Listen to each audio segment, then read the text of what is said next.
Hello again and welcome to another Warhammer 40k Mordy and Glory video. In today's episode we are going to be doing a unit review of the venerable Leman Russ and seeing how it looks in the new 9th edition codex. The Leman Russ is a classic unit for the Imperial Guard. It has been with the faction since its inception. For years, whenever you have seen Imperial Guard players on the tabletop, you will find Leman Russes in their army. It is the quintessential battle tank, and it is the unit that truly personifies all things that make up the Guard. It is reliable, it is rugged, it is tough, and it has a hell of a lot of firepower. But how does the old girl stand up in the new 9th edition book? I know that there were some players that were concerned that the Leman Russ would get supplanted or slowly replaced by the Rogal Dawn. Let me tell you, that is not something you need to worry about. The Leman Russ perfectly complements the new armored units, as we'll see in later on in the video, and you're still going to find that most of your list will have a place for 2 or maybe even 3 of these fantastic fighting vehicles. But with that introduction out of the way, let's dive straight into today's unit review. So the Leman Russ is a heavy support choice, and it still comes in squadrons of 1 to 3. It is the main battle tank of the Guard. It is a jack of all trades, master of none. It has great durability. It has a good amount of wounds, decent firepower, but it doesn't have as much as, let's say, a Baneblade or a Rogal Dawn, but it does have more than, let's say, a Chimera, a Sentinel, or a Hellhound. Now, a little side note, the Leman Russ can also be taken as a tank commander. When you do this, it becomes an HQ option and no longer a heavy support option. It also means that the Leman Russ is able to issue 1 order a turn. Now, don't worry, we'll be doing a full video on tank commanders later, but just bear in mind that many of the things that I'm going to say today about the regular Leman Russ will also apply to the tank commander, but the tank commander does have a few tricks up its sleeve that make it worthwhile doing a separate video on it. Now, one of the strengths of the Leman Russ is that it is a very beginner friendly unit. It is very easy for a player to understand what the Leman Russ does just by taking a look at it.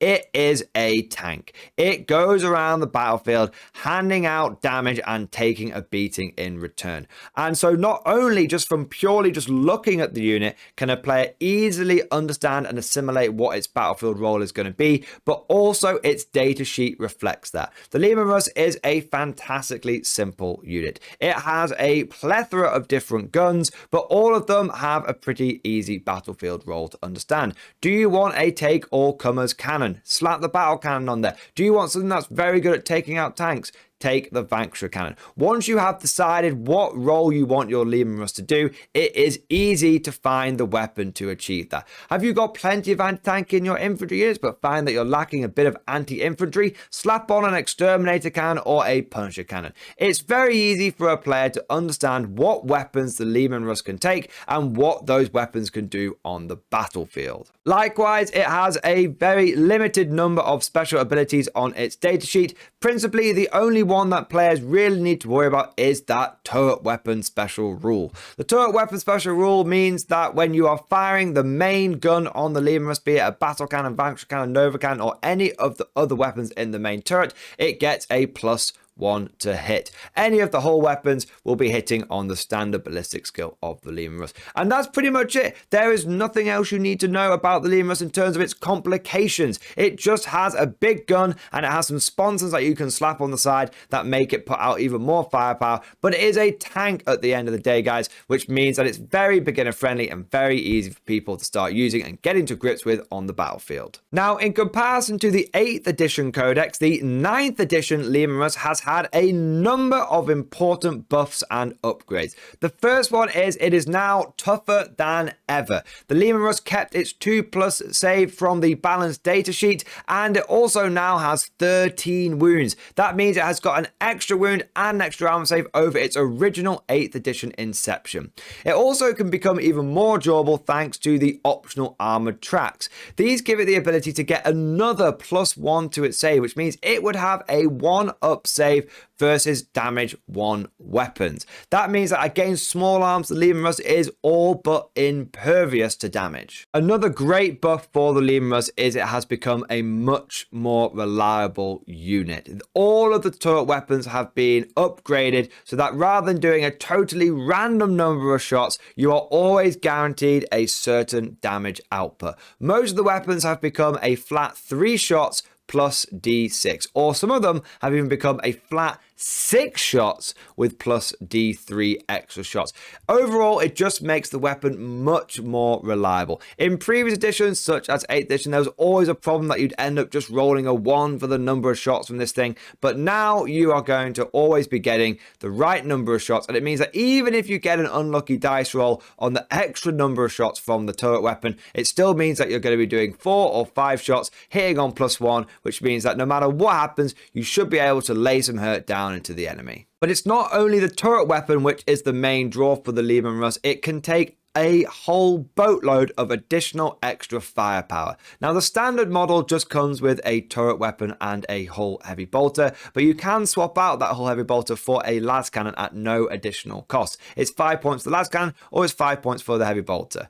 Now, you can also put some side sponsons on this vehicle as well, which gives it even more firepower. And in the new book, they are cheaper than ever.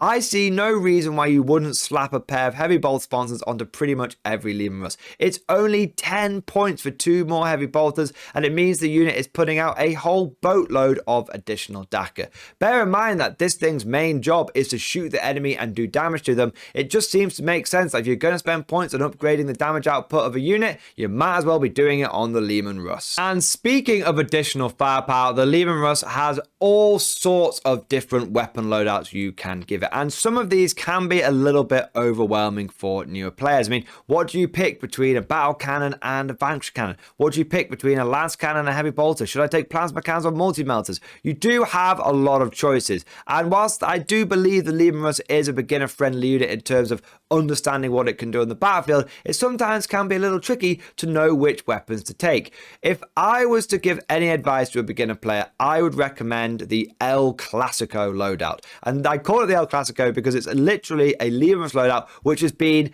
decent in every single edition. It's never been the best loadout, but it has never been the worst loadout either. The El Clasico is where you put a battle cannon in the main turret, a las cannon in the front, and 2 heavy bolters on the side. And if you really want to go nuts, you can stick a pintle mounted heavy stubber or storm bolter on top as well. The advantage of the El Clasico is that it can take on any kind of enemy in the game and take it on effectively. Are you going up against a big enemy monster or vehicle? Then the battle cannon's got enough damage to be able to tear a chunk out of it, and that lance cannon can also supplement the anti-tank firepower of the unit. Are you taking on a horde? Well, don't worry. That's why you've got the battle cannon again. It really is the jack of all trades, master of none, but it isn't able to take on hordes on its own, and that's why we have slapped the heavy bolters on the side to give our tank a little bit of volume of fire as well, and that's why I said you could also put a heavy stubber on it. A Leman Russ El Clasico on average should be putting out 7 battle cannon shots a turn. In addition to that, it'll have a las cannon, and it should be putting out 9 other anti-infantry shots between its heavy stubber and its heavy bolters. Now, the El Clasico is just the starting point. Like I said, the Leman Russ has loads of different loadouts, and I highly encourage anyone who's new to the faction to try out all the different turret weapon options and sponsors and everything and find out what works for you. What do you prefer? I just mentioned the El Clasico because it's a good place to start if you're not sure whatsoever what you want this Leman Russ to do and how to build and equip it. Now, one other thing that is worth mentioning about the Leman Russ is despite the fact that it is a main battle tank of the Guard and that it has got a pretty decent amount of firepower, it has always been fairly spammable in your list. They're pretty cheap in terms of points, and that means that you can cram 3 or 4 of these things into a list and have plenty of points left over for artillery, infantry, scions, Kazakin, officers, all that kind of good stuff. And one of the big advantages of the Leman Russ is that by being so cost effective, it can actually overwhelm enemy anti-tank capability just through its sheer numbers. There is an entirely viable list where all you run is Leman Russes and you just completely overwhelm the enemy with your steel treads. I wouldn't recommend that for a beginner just because it is a little bit of a specialist niche list, but it can be certainly something to aim for and work towards, because let me tell you, there is nothing like putting a Leman Russ tank company on the table and seeing your opponent's reaction. But the reason I mention that list is it just gives you an idea of how many of these things you can really get onto the battlefield. Now, the Leman Russ is a very good unit, and obviously if you've been listening to this video, you've been hearing me praising its virtues, but it does have one important Achilles heel, which is it has basically no close combat capability whatsoever. Despite the fact that it is a big heavy tank and you think you could run enemy infantry and even other enemy vehicles over with it, you can't. Its close combat capability is basically zero. There are a bunch of like funky orders and stratagems you can use to try and make it work, but realistically at the end of the day, if this thing gets into combat, it is doing no damage whatsoever. In fact, one of the preferred ways for enemies to deal with the Leman Russ isn't even to actually fight it in combat or try and blow it up. It's simply to just tie it up in close combat with a bunch of weak chaff units, which means it spends the game stuck in combat, not able to bring its main firepower to bear. Now, a lot of this has been mitigated by the fact that the turret weapon does allow you to shoot the turret weapon out of combat, but bear in mind, if you stuck a bunch of sponsons and stuff on the side of this vehicle, then those weapons will not be able to shoot out of combat. So just because being tied up isn't as bad as it once was, it's still absolutely not the place where you want your Leman Russ. An effective Leman Russ is one that has been properly screened. That means that infantry have gone before the vehicle, they have pushed back the enemy deep striking reinforcements, they have absorbed the charge from any enemy assault units, and then the Leman Russ is able to move forward and fire unmolested. So just be aware of that weakness with the Leman Russ. I wouldn't want anyone to listen to this video and think, hey, these things are indestructible, they can do anything, charge them around the battlefield, and then find that they're all just getting tagged and tied up in combat. But yeah, overall, the Leman Russ is a very good unit. I think it is a staple guard choice and that you should really be thinking of including at least 3 or 4 of these in many of your hybrid guard lists. That means that you're going to be taking a mixture of tanks, infantry, and artillery. Overall, I give the unit a 9 out of 10. It is very much a Mordian approved unit. I just took that 1 point off it because, like I said, if you don't screen it properly and get it tied up in combat, it will be less than useless. But let me know what you think about the Leman Russ down in the comment section below. Do you like it, or do you think that you're going to be taking Rogue or Dawns going forward? Let me know your thoughts down in that comment section. If you've enjoyed today's video, then please consider giving it a like, and if you want to make sure you never miss an episode and see more of these unit reviews, smash that subscribe button. Now, if you've been listening to today's video and you've been thinking to yourself, you know what, I need to get myself a couple of those Leman Russes, then I highly encourage you check out the Element Games affiliate link I have down in the description below. By using that affiliate link, you will be able to support the channel, but also save up to 25% off on your Warhammer purchases. By using the Element Games referral code that I've got down in the description as well, Tim3921, you will also earn double store credit for your future purchases with Element Games. Now, don't worry if you're in the US and you're thinking, hang on, Element only delivered to the UK. I also have a Noble Knight affiliate link down in the description below, which does pretty much the same thing. You save a whole load of money, and by using that link, you greatly support the channel. If you've really enjoyed today's video or you found it particularly helpful, then please consider becoming a channel member or Patreon supporter. It's thanks to the generous support of my channel members and patrons that I'm able to do Mordian Glory full time. And that means I can spend more time and put more effort into every single video, and I can bring you daily content. One of the big perks of becoming a channel member or Patreon supporter is you gain access to the Mordian Glory Discord. That is a community of over 600 active members, all of them talking about memes and tactics and hobbying and painting.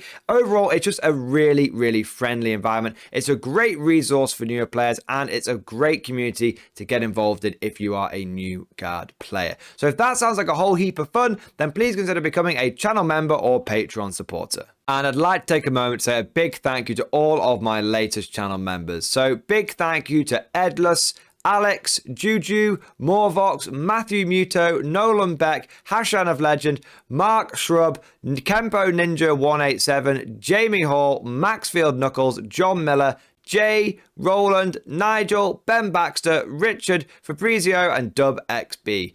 Thank you guys for doing your part. Thank you for being channel members. I also want to give a shout out to the latest Patreon support as well. So a huge thank you to Alex Wilson, Joshua Paxi, James Harrison, Jesse Thompson, Noah Eddy, Tristan D. Graham, and 32mm Matt.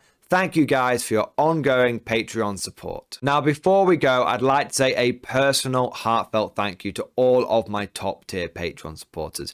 These are the War Masters, the people that have truly gone above and beyond the Call of Duty when it comes to supporting the channel. So I want to say a massive thank you to Bonbon Vert, Navy Veteran, Phil French, Ross Miller, Tekwal, Alex Dengal, John Stubbs, Nicholas Walsh, Swordfish Trombone, Diesel Fox, Tom Sutton, and of course, August Varney.